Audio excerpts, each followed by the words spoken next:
If Mom were alive, you wouldn't dare enlist. True, Grandpa admitted. But she isn't. Dad left the room, and Grandpa went back to packing his bag. He tried zipping it up, but his hands were trembling, and the bag fell off the bed. Photos of Grandma Miriam scattering across the floor. I helped him put everything back into the bag, only to see him empty it out onto the bed again a moment later. He wouldn't stop saying something was missing. He didn't know what. 2. alman1964@gmail.com, July 16th, 2009, 4 hours, 45 minutes, 2 seconds. Subject: Hi, Yuli. How are you? Get back to me when you read this. Best, Alma Rosenblum, emissary for the Jewish Agency for Israel in New Delhi. 3. The following day, on the way to the reception and sorting base, Grandpa and I listened to Kol Yisrael. The broadcaster was interviewing some guy who had hiked the Israel National Trail with nothing but 100 shekels in his pocket and 2 pairs of socks. I should add that to my list, Grandpa said, and cleared his throat. You know what I regret not having done? He said, when he realized I wasn't going to ask. What? I asked reluctantly, and he started listing items slowly, in a monotonous voice. Hiking the Israel National Trail, eating Mom's gefilte fish again, visiting the Arad Visitor Center, finding the old grocery store sign, maybe in the Jaffa Flea Market, tracking down Tamar Weitzman, my first high school girlfriend who went to America and disappeared, smoking a Cuban cigar, telling Golda that on second thought, she wasn't to blame for the war. He fell silent, waiting for my reaction, but I continued to look out at the road quietly.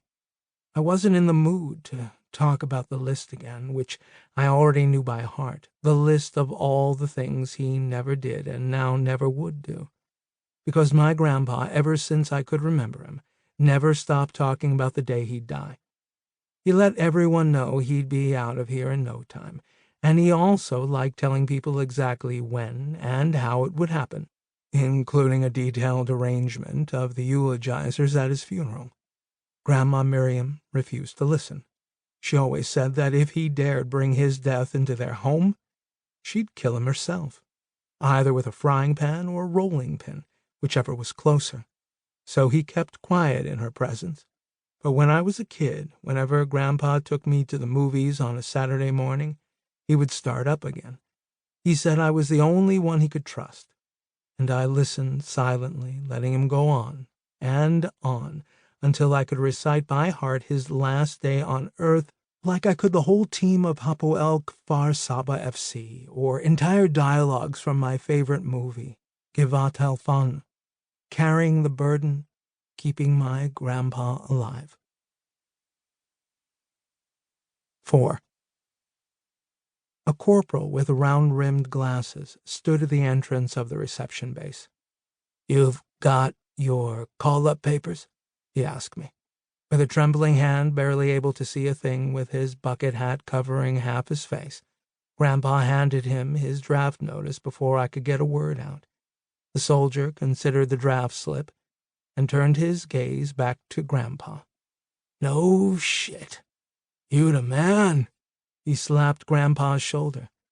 "It's thanks to dudes like you that the people of Israel are still kicking ass. Yochai, come see this," he yelled to a soldier next to him. "Another one joining the oldies. I'm telling you, these men are the real motherfuckers." Everyone around us started looking at Grandpa, who was awkwardly shrinking into himself. Then came a round of applause. I pulled him into the square inside the base, and we sat down on a bench, waiting for his name to be called. I bought him a Diet Coke, but he didn't want to drink. He looked a little lost, as if in some state of pre-trauma. An elderly man who had arrived with what seemed like his entire extended family stood beside us. Grandpa looked at the man's children,